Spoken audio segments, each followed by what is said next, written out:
paz do Senhor, porque eu sou assembleiano. Amém? Tem algum assembleiano aí?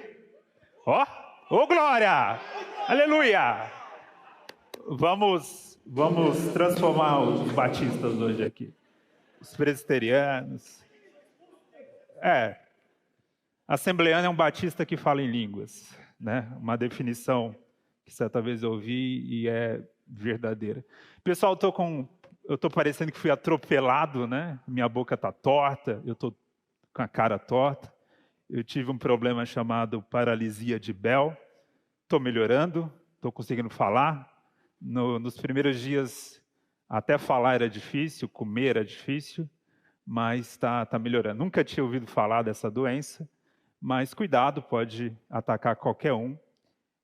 Basta que você fique vulnerável, sem defesas, sem as vitaminas em dia. Então, vamos tomar aí vitamina, vamos tomar sol, faz bem.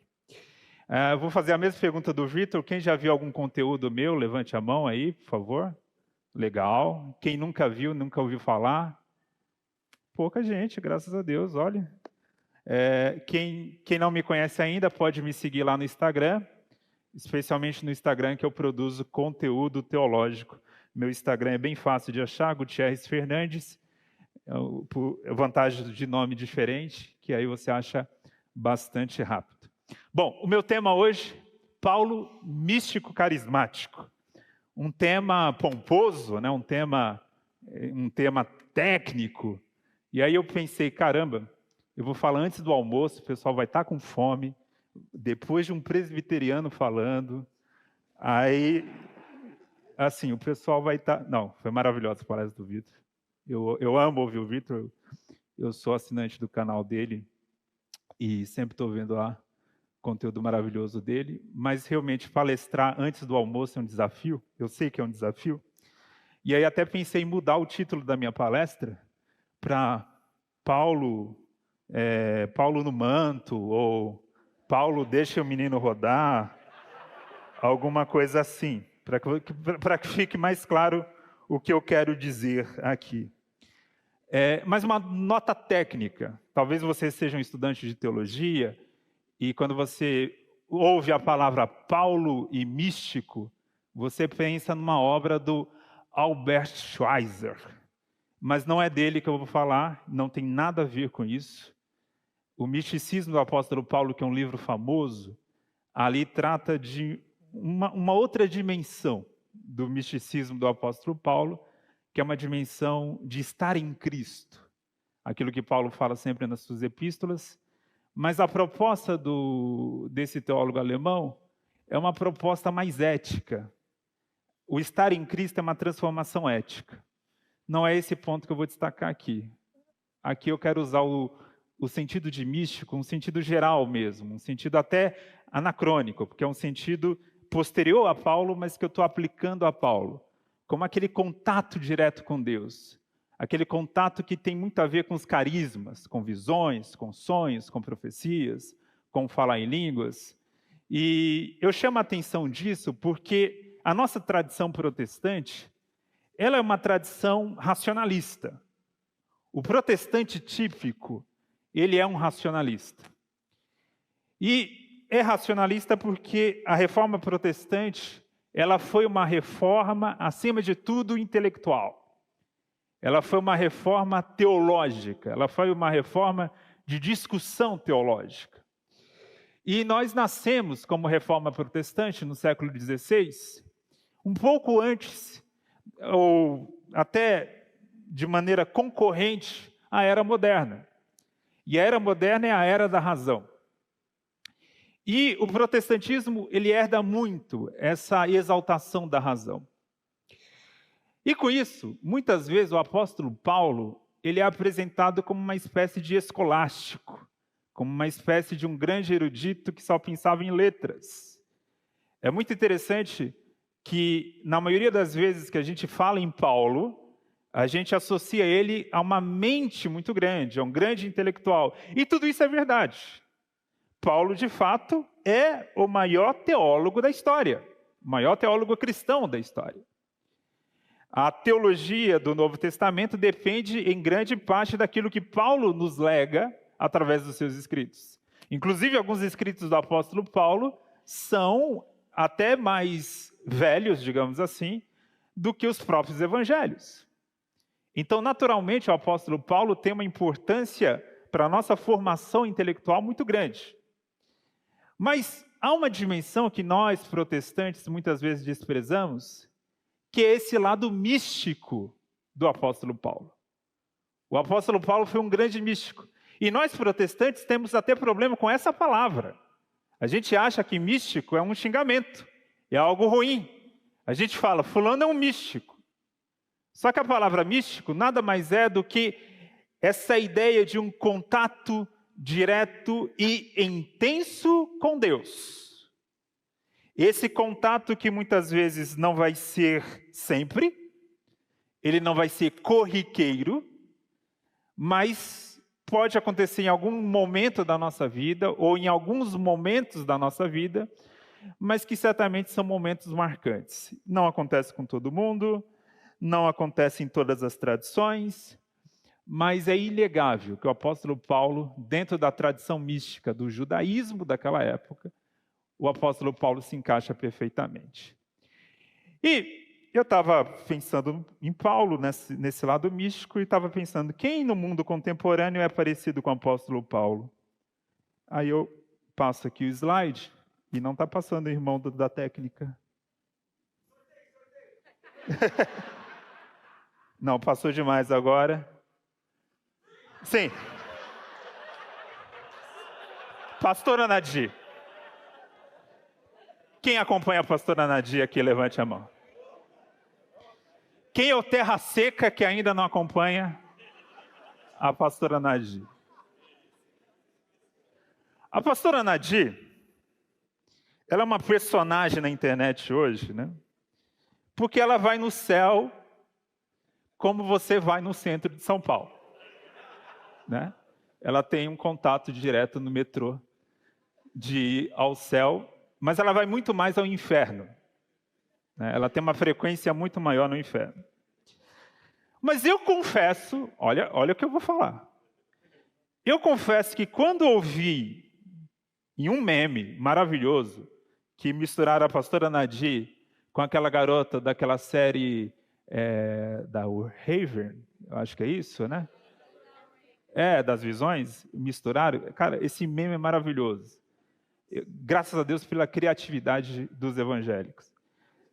Mas, naquele meme, ela conta o testemunho dela indo ao céu.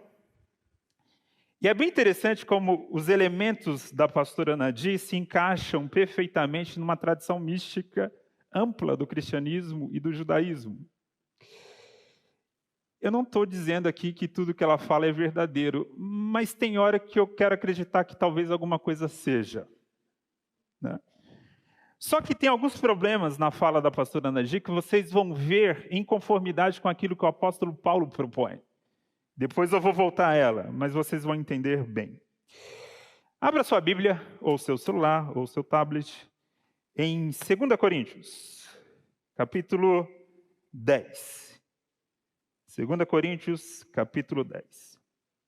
A igreja de Corinto era uma igreja muito difícil. Era uma igreja que o pessoal estava em tribos, tinha lá os lulistas, os bolsonaristas. Era uma igreja que tinha tribos em torno de pregadores, os fãs do Paulo Júnior, os fãs do Nicodemos, os fãs do Hernandes Dias Lopes, os fãs do David Leonardo. Essa igreja, porque não dá para ser fã do David Leonardo e do Paulo Júnior, não dá, né? Um você está no inferno e outro você está no coração de Deus. Não dá para ser. E a igreja de Corinto tinha os dois lá. A igreja de Corinto também era uma igreja, além dessas divisões, desses tribalismos, era uma igreja que o pessoal ia fazer uma festa antes da ceia. Eles comiam antes do culto, não depois do culto como nós fazemos hoje. A pizza depois do culto. Eles comiam antes do culto e eles bebiam vinho antes do culto e ficavam bêbados antes da ceia. Era uma igreja que também tinha um rapaz que se deitava com a própria madrasta e a igreja sabia e ninguém comentava nada. Era uma igreja que o pessoal pisava no pé do outro e ia lá na justiça comum processar. Essa igreja era, mas não faltava nenhum dom. Olha, o fogo caía ali. Era língua para todo lado, profecia para todo lado. Era uma igreja muito carismática. E sendo uma igreja muito bagunçada do jeito que a igreja de Corinto era, ainda assim era uma igreja muito exigente. Era uma igreja que não gostava da pregação do apóstolo Paulo. Leia comigo 2 Coríntios 10, 10. Olha o que Paulo fala. Alguns dizem, eu estou lendo na NAA, alguns dizem, as cartas são graves e fortes, mas a presença pessoal dele é fraca e a sua palavra é desprezível. Você imagina uma igreja que fala isso para o apóstolo Paulo. Paulo, olha, o seu texto é bom, viu? O seu texto, assim, a sua produção teológica é impressionante, mas a sua pregação é fraca e desprezível. Eu acho um consolo, porque às vezes tem muita gente que fala isso para você como pregador, né? Eu não gosto muito da sua pregação, não, dá sono. Mas o apóstolo Paulo passou por isso também. E aí, Paulo ainda continua, capítulo 11 de 2 Coríntios. Ele está aqui no contexto de defesa. Ele fala no versículo 5. Porque suponho em nada ter sido inferior a esses superapóstolos. Porque os superapóstolos que havia na igreja de Corinto, eles valorizavam muito a oratória, a fala de excelência, porque eles estavam numa cultura greco-romana, em que a oratória era algo muito importante, e eles valorizavam isso, e Paulo não carregava isso na sua personalidade. Paulo não era um bom orador. Prova disso que em Atos, que quando ele está pregando, um rapaz dorme na janela e cai. Ele dava sono. E aí Paulo continua, versículo 6. E embora seja fraco no falar, ele reconhece. Embora seja fraco no falar, não sou no conhecimento. Em tudo e por todos os modos temos manifestado isso a vocês. Olha, eu reconheço aquilo que eu tenho. Deus me deu conhecimento e eu passo esse conhecimento a vocês. Mas, de fato, eu não sou um bom orador. De fato, não sou um orador impressionante. Na igreja de Corinto, esses superapóstolos estavam acusando o apóstolo Paulo de ser fraco.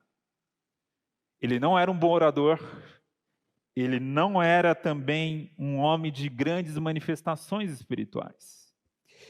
E aí, essa acusação pesou no coração de Paulo, porque Paulo, de fato, ele não fazia propaganda do seu lado místico. Mas, em sua defesa, ele precisou abordar esse tema. E aí eu quero que você vá aqui comigo agora em 2 Coríntios 12. Passe mais um capítulo. E ele passa a falar das suas visões e revelações que ele teve.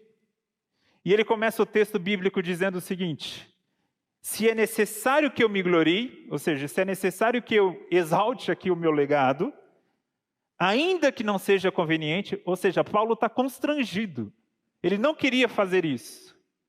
Mas ele diz, olha, vou falar a respeito das visões e revelações do Senhor. Primeiro ponto aqui, olha que interessante. Ele diz, se é necessário que eu me glorie, ainda que não seja conveniente, vou falar a respeito das visões. Essa palavra grega, ela aparece apenas uma vez, em todos os escritos do apóstolo Paulo. Só que é interessante que essa mesma palavra vai aparecer várias vezes em Atos. Quando nós passamos aqui, eu não vou ler os textos, mas há visões em Atos relacionadas a Paulo na sua conversão, em Jerusalém, em Corinto, e também quando ele vê um homem macedônio. Pelo menos em 4 ocasiões diferentes, Paulo recebe grandes visões. Paulo é aquilo que nós podemos chamar de um visionário, no sentido carismático do termo. Ele era um homem que teve várias visões. Em Lucas, isso é muito importante, Lucas destaca bastante visões, e Lucas chama a atenção, olha, Paulo era um visionário, olha quantas visões Paulo teve. Só que Paulo em si, ele fala isso apenas uma vez. E aqui, para mim, como um pentecostal, como um carismático que sou, isso para mim já é uma lição. O apóstolo Paulo, ele lidava com as suas experiências espirituais com uma certa discrição. Ele não gostava de falar muito do assunto. Eu acho que a minha tradição pentecostal, ela precisa aprender isso, e a irmã Nadir também. Precisa aprender isso, que nem toda experiência espiritual, ela precisa ser contada, recontada o tempo todo. Algumas coisas são muito particulares entre você e Deus, são para momentos importantes da sua vida, sim, são momentos marcantes na sua vida. Mas eu, em um momento na minha vida, passei pela mesma tentação do apóstolo Paulo. Porque eu tive as minhas experiências carismáticas intensas. Uma que eu poderia contar aqui, e vou deixar igual ao apóstolo Paulo no suspense, uma que é até parecida em um aspecto com o que Paulo passou aqui. Só que, muitas vezes, na igreja, naquele contexto carismático que eu vivo ainda hoje, algumas pessoas achavam que eu não tinha nunca tido uma experiência. Afinal, não viam eu manifestando nada. E, às vezes, me vinha no coração esse desejo de contar.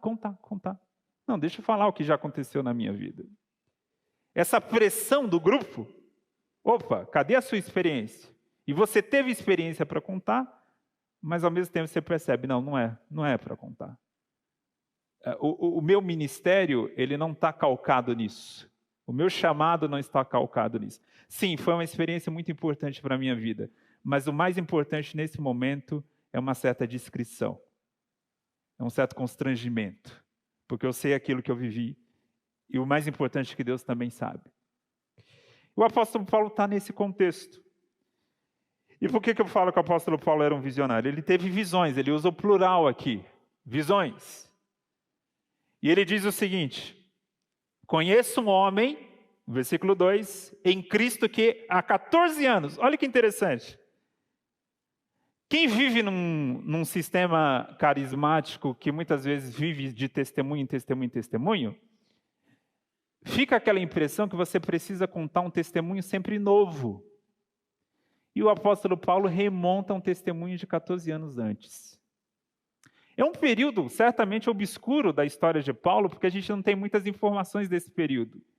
A gente tem informações em Atos sobre a sua conversão, mas depois que ele vai para a Síria, ele passa um tempo ali, há um gap ali na história de Atos, que a gente não sabe muito bem o que acontece durante esse período. E é um período mais ou menos de 10 anos, um período longo. E é aqui, dentro desse período, que Paulo teve grandes visões com o Senhor Jesus. A sua própria conversão foi uma visão, mas também ele teve essa outra visão que ele vai contar. E olha que interessante, ele fala em terceira pessoa, né? Ele não fala em primeira pessoa.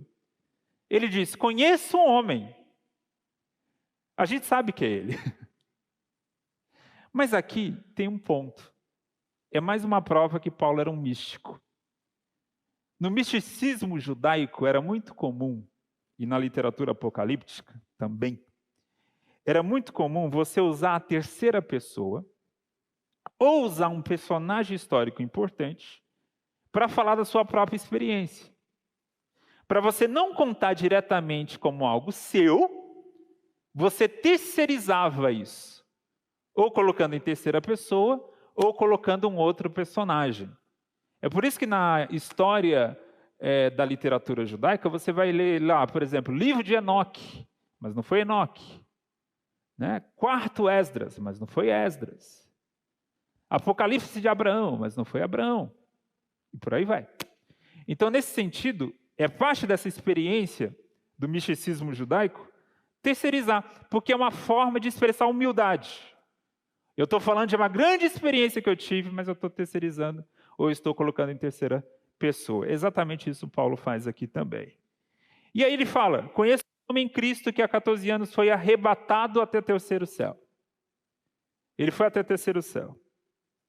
O terceiro céu, na concepção judaica da época, era a ideia daquele espaço, também chamado de paraíso, que era o lugar do trono do Senhor, o lugar do templo celestial. Não é só um espaço como uma espécie de cidade, mas é um templo celestial, é um paraíso, é um jardim. Acima de tudo, é um jardim com um templo. Esse terceiro céu, alguns judeus achavam que, na verdade, eram 7 céus, mas Paulo parece seguir uma outra tradição aqui de 3 céus. E aí ele fala, se isso foi no corpo ou fora do corpo, não sei. Outra coisa interessante, normalmente as experiências místicas dos judeus da época, eles envolviam mais a experiência de transporte do corpo inteiro. Corpo, alma, espírito, tudo junto. Não havia essa divisão. Já as manifestações lá dos gregos, dos romanos, normalmente era mais espiritual, no sentido assim, só o espírito, só a alma, e não o corpo. O corpo ficava. Aqui Paulo ele tem uma certa confusão, ele não sabe se ficou fora do corpo ou no corpo, há uma confusão espacial. Quando você vai ler a literatura mística da Idade Média, ou mesmo da Era Moderna, quando você vai ler autores como Teresa d'Ávila, por exemplo, ou João da Cruz, outros grandes místicos da história, isso é um relato muito comum. Uma certa confusão espacial. E é aqui que eu falo que uma vez eu também passei por isso. Uma certa experiência que eu tive que também tive a sensação de não saber onde estava. Isso é algo comum na experiência mística, na história do cristianismo e na história do judaísmo. E também na história, inclusive, de outras religiões. E esse ponto que eu quero trazer aqui para vocês. Muitos crentes se escandalizam com o fato de que experiências intensas como essas não acontecem só na nossa fé. Praticamente todas as religiões têm alguma versão disso. Só que o engraçado é que o apóstolo Paulo reconhece isso. Quando você lê a carta de 1 Coríntios, capítulo 12, alguém está jogando tigrinho essa hora? É pecado, hein? É pecado. A irmã Nadir está dizendo que é coisa de terra seca. Irmãos, em 1 Coríntios 12, o apóstolo Paulo ele fala o seguinte para os coríntios. O que vai, de maneira geral, legitimar a nossa experiência como algo válido ou não, não é a experiência em si, é a confissão de Jesus como Senhor. É como se Paulo falasse aos coríntios, olha, vocês conhecem experiências místicas. Vocês vieram dos cultos gregos, vocês vieram dos cultos romanos, vocês conhecem o êxtase, vocês conhecem o transe, vocês conhecem tudo isso. A diferença é que aqui no cristianismo vocês vão ter êxtase, mas esse êxtase vai levar vocês a confessar Jesus como Senhor. Vai levar vocês a exaltar Jesus como Senhor. O que traz como critério de algo legítimo na Bíblia, sobre uma experiência carismática, sobre uma experiência de êxtase, não é a intensidade do êxtase, não é o quanto que o menino roda ou deixa de rodar, mas sim se aquela experiência está me levando a amar mais a Jesus, a confessar mais a Jesus como Senhor, a colocar Jesus como centro da minha existência, da minha vida e da minha teologia. É isso que vai determinar se a minha experiência é legítima ou não é legítima. E é isso que Paulo quer trazer também aqui aos Coríntios. Ele vai ao céu, arrebatado, e ele tem esse encontro com Jesus. E ele diz, versículo 3, eu sei que esse homem, se no corpo ou sem o corpo, não sei, Deus o sabe, foi arrebatado ao paraíso, e ele fala, e ouviu palavras indizíveis, que homem nenhum tem permissão de falar. Então, passando aqui mais um slide, está travando aqui de novo. Vamos lá? Bora. Agora foi. Mais um. Ok. Então, eu falei da palavra êxtase aqui, né? Só esclarecendo para vocês, existe uma diferença técnica entre êxtase e transe. Tá? O êxtase, algo que o cristianismo tem, e o transe, algo que o cristianismo não deveria ter. O êxtase e o transe, quando você olha, parece a mesma coisa. Exatamente a mesma coisa. Quando você olha de fora, a estética é exatamente a mesma. Por isso que religiões pagãs e cristianismo, quando entram nessa questão aqui, são bem parecidos. Mas qual é a diferença do êxtase e do transe? O êxtase produz memória, o transe não. O transe não produz memória. O êxtase não nega a razão. O êxtase não sai do controle. O êxtase tem hora de parar. E você tem controle sobre o parar. O transe não. O transe você não tem hora de parar, você não tem memória, você não tem uma experiência cognitiva praticamente zerada. Então, nesse sentido, tem uma diferença profunda entre êxtase e transe, embora esteticamente seja bem parecido. Por isso que eu falo que Paulo teve êxtase.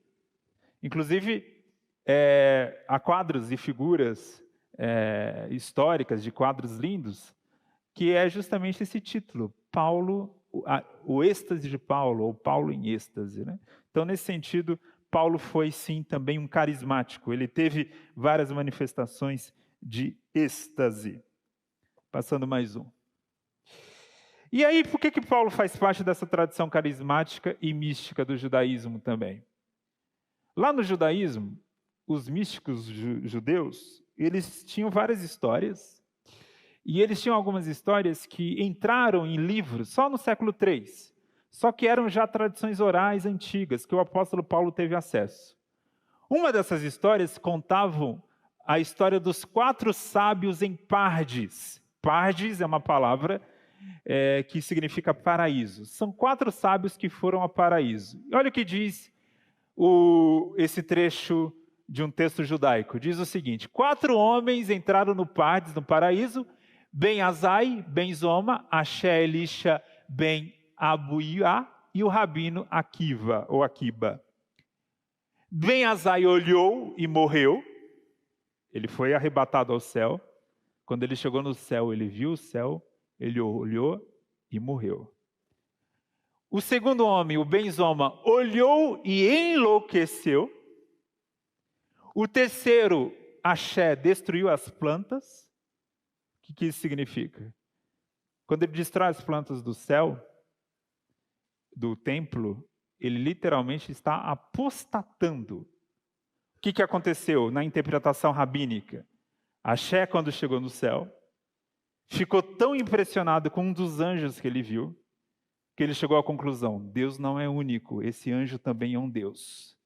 E ele passou a abraçar uma espécie de politeísmo. Então ele teve uma experiência de arrebatamento ao céu, uma experiência mística, mas ele chegou lá e apostatou da fé. E teve ainda o Rabi Akiva, que entrou no céu e voltou em paz e voltou ainda melhor.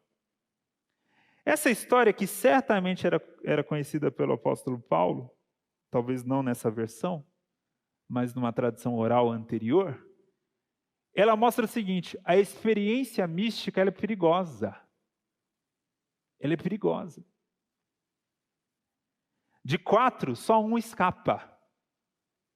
Só um. Um fica louco, um morre, um apóstata, um vira apóstata, e só o outro volta melhor. Qual era o ensinamento dos místicos judaicos aqui, dos judeus aqui? Era o seguinte: experiências místicas demandam algum tipo de maturidade. Cuidado. Cuidado ao buscar experiências muito profundas com Deus, porque Deus é literalmente um fogo consumidor. Você pode sair pior dessa experiência. E é isso que Paulo quer passar aqui aos coríntios. Coríntios, vocês estão valorizando esses superapóstolos que exaltam suas grandes manifestações espirituais? Mas cuidado. Cuidado, porque o meu trabalho aqui é exaltar a minha fraqueza. É porque quando eu sou fraco, que eu sou forte. O meu trabalho aqui não é fazer um trabalho de ostentação espiritual. E aí, eu estava pensando, meditando nesse texto e pensando, caramba, os coríntios também, né? Ou povo difícil, ou povo complicado. Eles valorizavam superapóstolos que ostentavam. Aí eu pensei, igual a igreja brasileira hoje. Igualzinho. A gente tem um novo movimento evangélico que quanto mais o cara ostenta, não é que pega mal na igreja, pega bem. Quanto mais, mas hoje não é ostentar o espiritual, né? É literalmente ostentar uma casa boa em Miami, um bom carro, é posta toda hora comprando Louis Vuitton, não é Louis Vuitton, né? É Louis Vuitton e tal, e tal. Olha como eu estou na moda, como eu sou o cara, não sei o quê, como eu vivo como influencer. E aí os membros da igreja, no lugar de se perguntarem, nossa, o meu dízimo está indo para Louis Vuitton? Não, nossa, que maravilhoso, o meu pastor é uma celebridade. O meu pastor é uma celebridade. Ele está ali com os famosos do Brasil. E aí o apóstolo Paulo, falando aqui nas Escrituras com a gente. Acorda, igreja. O nosso caminho não é ostentação. E veja que o Paulo estava lidando com a ostentação espiritual. E nós hoje temos ostentação material, que é muito mais baixa. Porque se ainda fosse ostentação espiritual, nesse sentido eu falo, a irmã Nadia é mais digna do que esses pastores da Louis Vuitton. Porque pelo menos ainda é uma ostentação espiritual. E aí, Paulo fala, olha, eu ouvi palavras que eu não posso repetir. E vem uma pergunta, né? Será que Paulo não podia falar o que ele ouviu porque ele foi proibido? Ou porque aquilo que ele ouviu era tão profundo que não cabe em palavras? As duas coisas. Ele foi proibido por Deus de falar. Fui arrebatado ao paraíso, ouvi palavras indizíveis, a minha boca, algumas palavras ainda não saem, que homem nenhum tem permissão para repetir. Homem nenhum tem permissão para repetir. Tem coisa que Deus me passou que eu não posso falar. Que anticlímax, hein, Paulo? Você vai contar a experiência e no fundo você não fala nada. Não é? Falou, não falou nada. O apóstolo Paulo também, né? Mas aqui é o seguinte, o que Paulo quer passar para a gente também? Uma certa teologia negativa. Talvez você já tenha ouvido esse termo. Deus é muito grande, sublime, santo, maravilhoso. As nossas palavras não dão conta de Deus. E quando você tem uma experiência como Paulo teve, uma experiência como essa, ela é sempre indescritível. Ela é sempre limitada na sua descrição. Por quê? Porque você não consegue reproduzir em palavras essa experiência tão maravilhosa. E o apóstolo Paulo, obrigado. E o apóstolo Paulo teve essa experiência. E olha que interessante. Porque que ele é também um místico. No judaísmo da época, volto a repetir, na literatura mística judaica da época de Paulo. Literatura essa que ele lia, ou tradições orais que ele ouvia. Se dizia que lá no terceiro céu, no templo celestial, havia anjos protetores, anjos guardiões do templo, que inclusive verificavam se você estava realmente preparado para entrar naquele espaço. E muitos desses anjos puniam quem não estava preparado para essa experiência. E punia porque, acima de tudo, os não preparados para a experiência mística tinha uma tendência a cair no pecado do orgulho e da vaidade. Ou no pecado da apostasia. Há um exemplo no Novo Testamento disso. O anjo Gabriel, ele aparece numa experiência mística para Zacarias, o sacerdote. E ele fala a Zacarias que ele seria pai, explica ali, seria pai de João Batista, aquele menino seria cheio do Espírito Santo. Só que a recepção que Zacarias dá à mensagem do anjo Gabriel é um certo ceticismo. E o que acontece? Ele é punido, né? Ele é punido com a mudez. Engraçado que o Novo Testamento também tem esse elemento ali em Lucas. E era uma história relativamente comum no misticismo judaico da época. O apóstolo Paulo também é punido por um anjo, mas é um maligno. E ele diz o seguinte, versículo 7.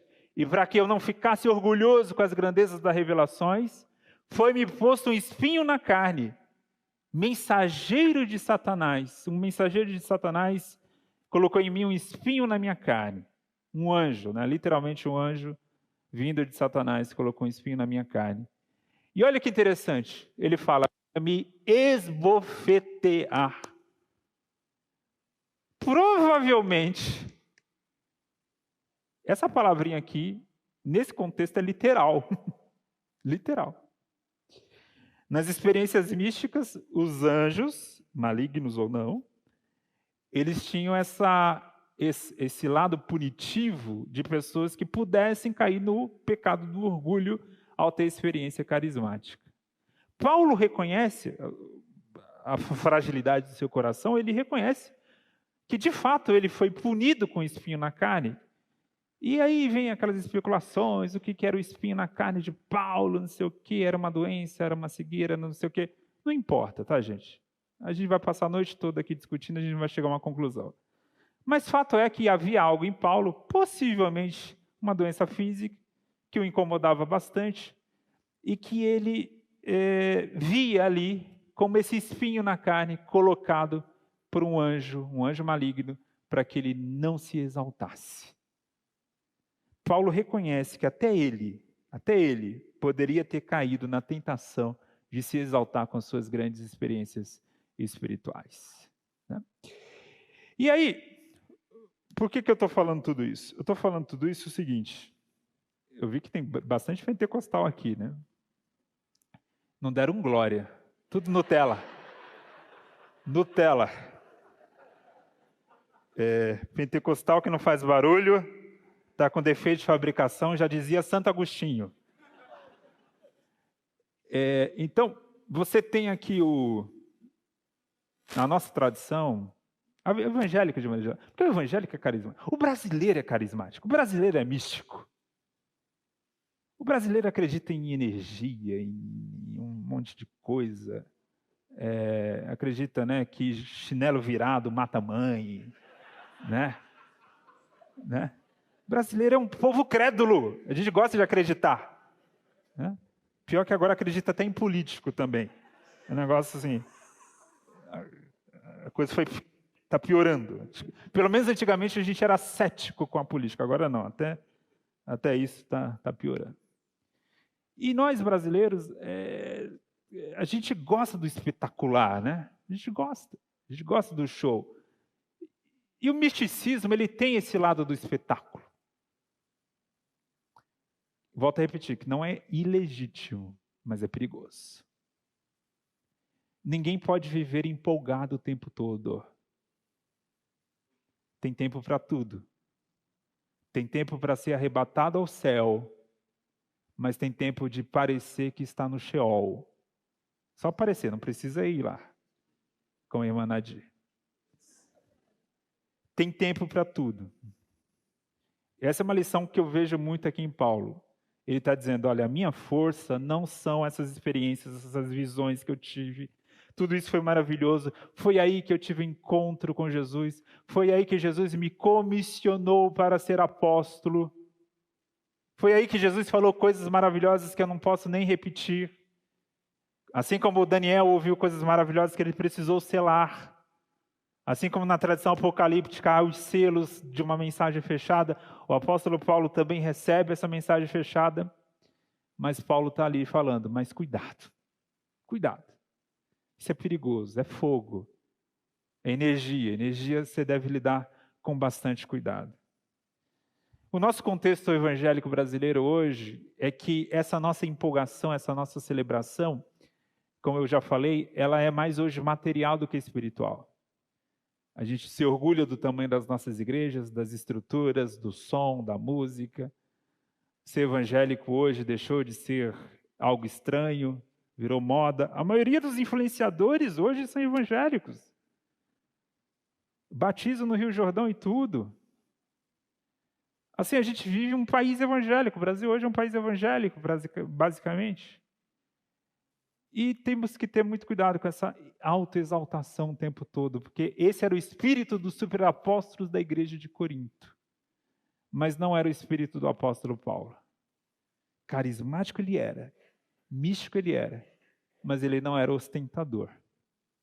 Por quê? Porque quando Paulo vai falar dos dons espirituais, a palavra-chave que ele usa é a palavra edificação. E a edificação é sempre coletiva. Ela nunca é meramente individual.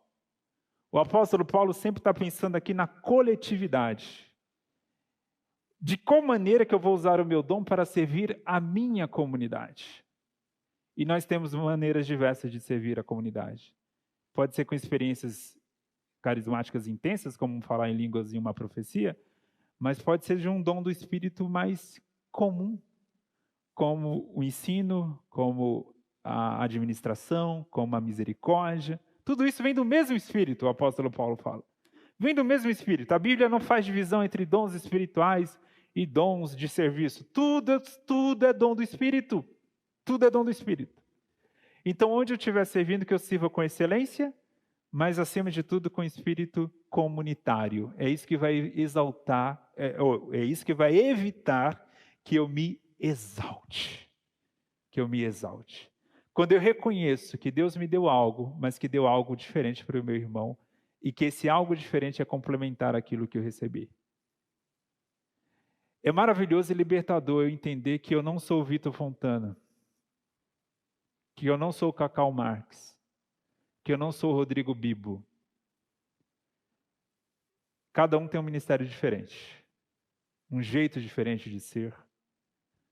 É maravilhoso, mas é complementar.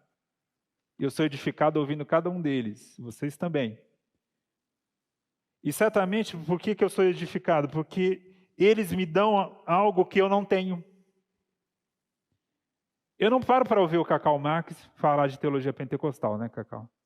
Porque ele não fala desse assunto. Mas aquelas conversas pastorais dele com o Bibo, ontem mesmo estava vendo o último vídeo, o Cacau explodiu minha cabeça ontem com aquele papo da pregação. O coração pastoral que ele tem, que eu não tenho. Eu não tenho coração pastoral. Se você vier contar um problema para mim, eu vou dizer só que é complicado. Eu não tenho. O Cacau vai te dar conselho, vai falar um monte de coisa. E eu só vou falar que é complicado. Querendo que você... acaba logo de falar, por favor. Né? E aí? Mas é maravilhoso você também entender isso, que você tem um dom. Todos aqui têm um dom. Não para ostentar. Não para dizer que é super isso ou super aquilo. Mas é para edificar o corpo de maneira geral. Amém, gente? Amém. Vou encerrar até antes dos 40, porque estou com fome também. Mas deixa eu falar o seguinte. Só uma propaganda do meu livro, né? Tá lindo, hein? Vou te dar um motivo para comprar esse livro. 2. A palestra de hoje está aqui. Está aqui no livro. Um capítulo é o capítulo 6, que é o Espírito em Paulo. Outro motivo, eu vou casar em agosto e preciso pagar a minha lua de mel. Por favor, me ajude. Muito bom! Palmas!